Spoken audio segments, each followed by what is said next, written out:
Hello and welcome to The Essential Reads. My name is Isaac and my goal is to bring to you a bunch of classic audiobooks in an easy and accessible way.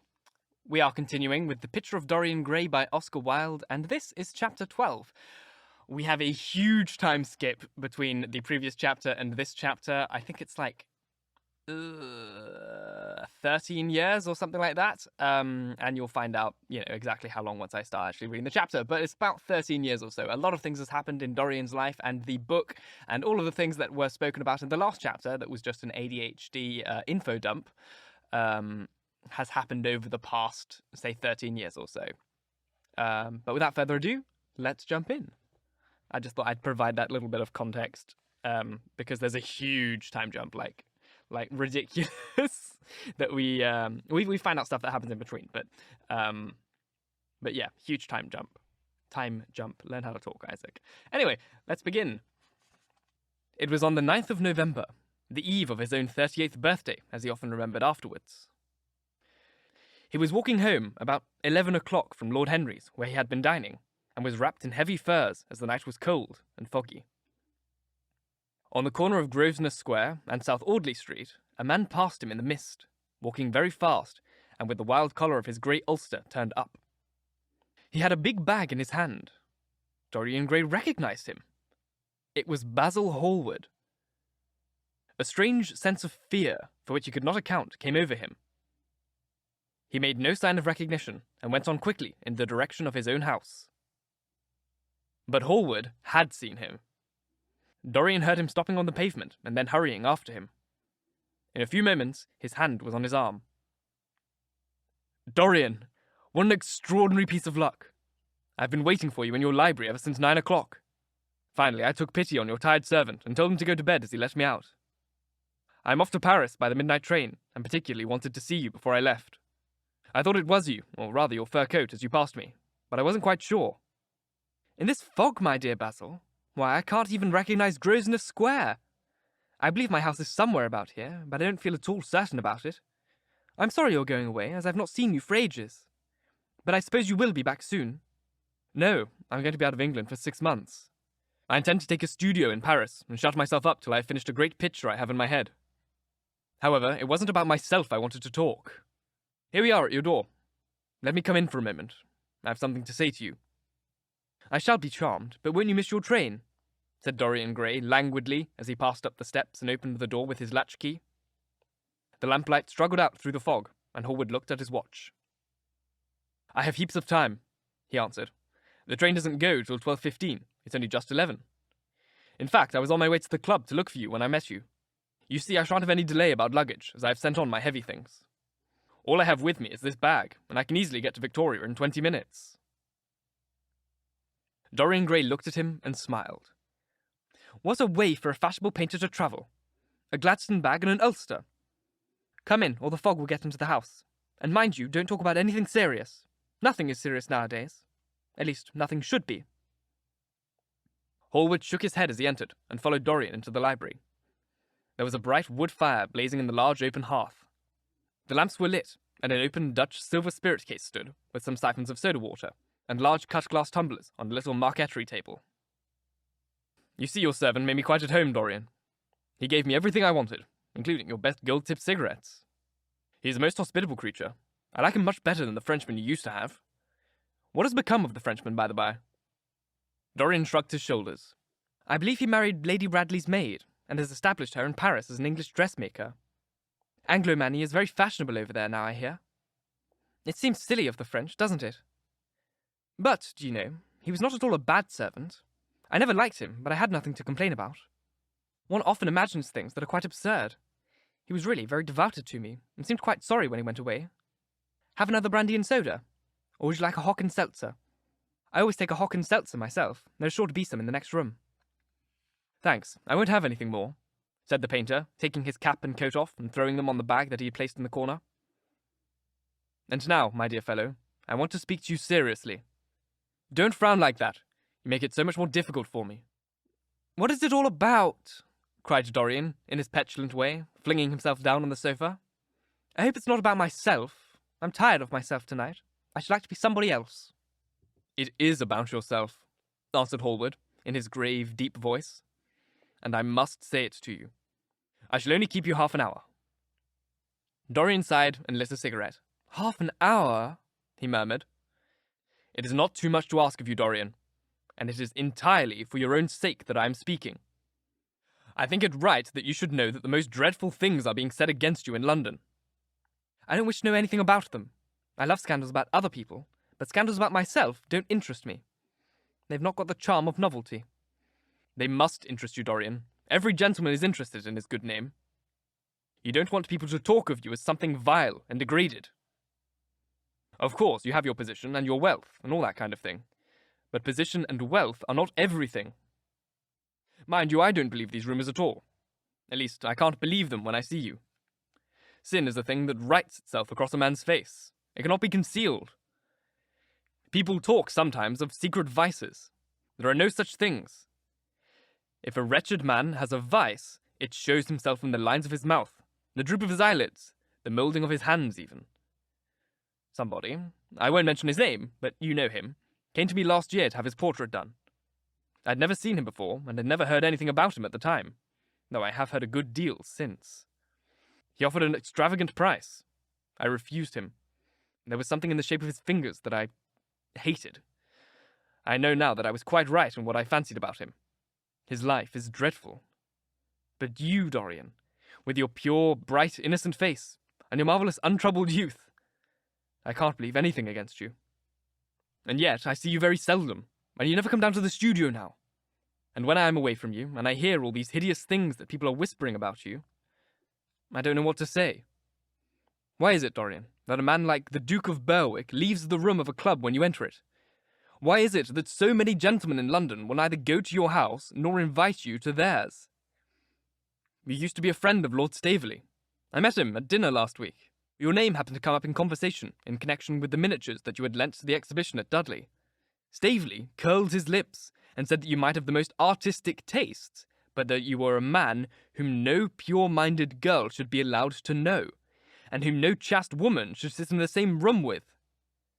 I reminded him that I was a friend of yours, and asked him what he meant. He told me right out before everybody. It was horrible.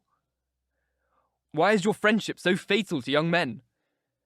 There was that wretched boy in the Guards who committed suicide. There was Sir Henry Ashton who had to leave England with a tarnished name. You and he were inseparable. What about Adrian Singleton and his dreadful end? What about Lord Kent's only son and his career? I met his father yesterday in St. James's Street. He seemed broken with shame and sorrow. What about the young Duke of Perth? What sort of life has he got now? What gentleman would associate with him? Stop, Basil. You are talking about things of which you know nothing, said Dorian Gray, biting his lips and with a tone of infinite contempt in his voice. You ask me why Berwick exits a room when I enter it? It is because I know everything about his life, not because he knows anything about mine. With such blood as he has in his veins, how could his record be clean? You asked me about Henry Ashton and young Perth. Did I teach the one his vices and the other his debauchery? If Kent's silly son takes his wife from the streets, what is that to do with me? If Adrian Singleton writes his friend's name across a bill, am I his keeper? I know how people chatter in England.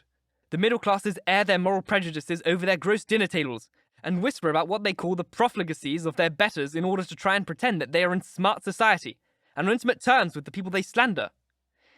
In this country, it is enough for a man to have distinction and brains for every common tongue to wag against him.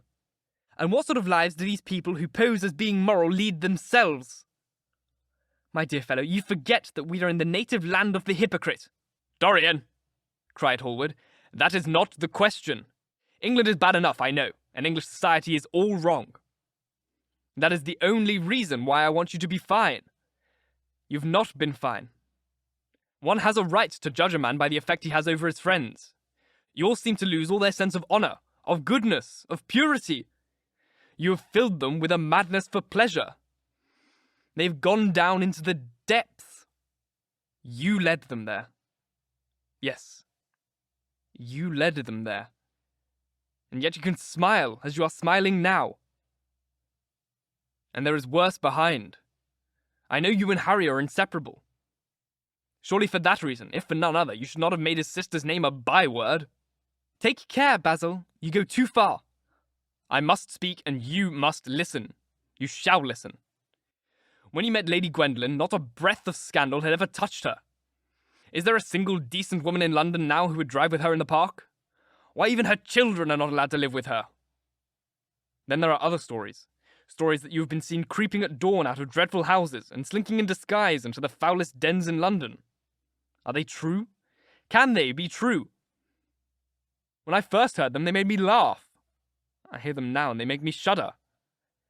What about your country house and the life that is led there? Dorian, you do not know what is said about you. I won't tell you that I don't want to preach to you. I remember Harry saying once that every man who turned himself into an amateur curate for the moment always began by saying that, and then proceeded to break his word. I do want to preach to you. I want you to lead a life as will make the world respect you. I want you to have a clean name for a fair record. I want you to get rid of the dreadful people you associate with. Don't shrug your shoulders like that. Don't be so indifferent. You have a wonderful influence. Let it be for good, not for evil. They say that you corrupt everyone with whom you become intimate, and that it is quite enough for you to enter a house and for shame of some kind to follow after it. I don't know whether it is so or not. How should I know? But it is said of you. I'm told things that it seems impossible to doubt. Lord Gloucester was one of my greatest friends at Oxford. He showed me a letter that his wife had written to him when she was dying alone at her villa at Menton. Your name was implicated in the most terrible confession I ever read. I told him that it was absurd, that I knew you thoroughly, and that you were incapable of anything of the kind. Know you? I wonder, do I know you? Before I could answer that, I should have seen your soul. See my soul? Muttered Dorian Gray, starting up from the sofa and turning almost white from fear. Yes, answered Hallward, gravely and with deep-toned sorrow in his voice. To see your soul. But only God can do that. A bitter laugh of mockery broke from the lips of the young man. You shall see it for yourself tonight, he cried, seizing a lamp from the table. Come, it is your own handiwork. Why shouldn't you look at it? You can tell the world all about it afterwards if you choose. Nobody would believe you. If they did believe you, they would like me all the better for it. I know the age better than you do, though you will prate about it so tediously. Come, I tell you, you've chatted enough about corruption. Now you shall look on it face to face. There was the madness of pride in every word he uttered. He stamped his foot upon the ground in his boyish, insolent manner. He felt a terrible joy at the thought that someone else was to share his secret, and that the man who had painted the portrait that was the origin of all his shame was to be burdened for the rest of his life with the hideous memory of what he had done. Yes, he continued, coming closer to him and looking steadfastly into his stern eyes, I shall show you my soul. You shall see the thing that you fancy only God can see. Hallward started back. This is blasphemy, Dorian, he cried. You must not say things like that. They are horrible, and they don't mean anything. You think so? He laughed again. I know so. As for what I said to you tonight, I said it for your good. You know I have always been a staunch friend of yours. A twisted flash of pain shot across the painter's face. He paused for a moment, and a wild fleeing of pity came over him. After all, what right had he to pry into the life of Dorian Gray? If he had done a tithe of what was rumoured about him, how much must he have suffered? Then he straightened himself up and walked over to the fireplace, and stood there, looking at the burning logs with their frost-like ashes and their throbbing cores of flame. I am waiting, Basil, said the young man in a hard, clear voice. He turned round. What I have to say to you is this, he cried. You must give me some answer to these terrible charges that are made against you. If you tell me that they are absolutely untrue from beginning to end, I shall believe you. Deny them, Dorian. Deny them. Can't you see what I am going through? My God. Don't tell me that you are bad and corrupt and shameful. Dorian Gray smiled. There was a curl of contempt in his lips. Come upstairs, Basil, he said quietly. I keep a diary of my life from day to day, and it never leaves the room in which it is written. I shall show it to you if you come with me. I shall come with you, Dorian, if you wish it. I see I've missed my train. It makes no matter, I can go tomorrow. But don't ask me to read anything tonight. All I want is a plain answer to my question. That shall be given to you upstairs. I could not give it here. You will not have to read long. Thank you so very much for listening. If you enjoyed, please like, comment, share, all that jazz. And if you really enjoyed, do subscribe because there is more to come. A very dreadful chapter to come. My God. If you're listening on podcast, please leave a review as it helps get this in front of as many people as possible. And reading your reviews really makes my day. If you want to support the show further, on YouTube, you can click up here to the Ko-Fi link that will show up. Or if you're on podcast, you can go into the description of this episode and any episode and find it there and support me. It's like a little extra thing that you can donate to me because I don't actually get paid for podcast listens. I only get paid for YouTube watches. So any support you can give me, any extra support would be marvelous.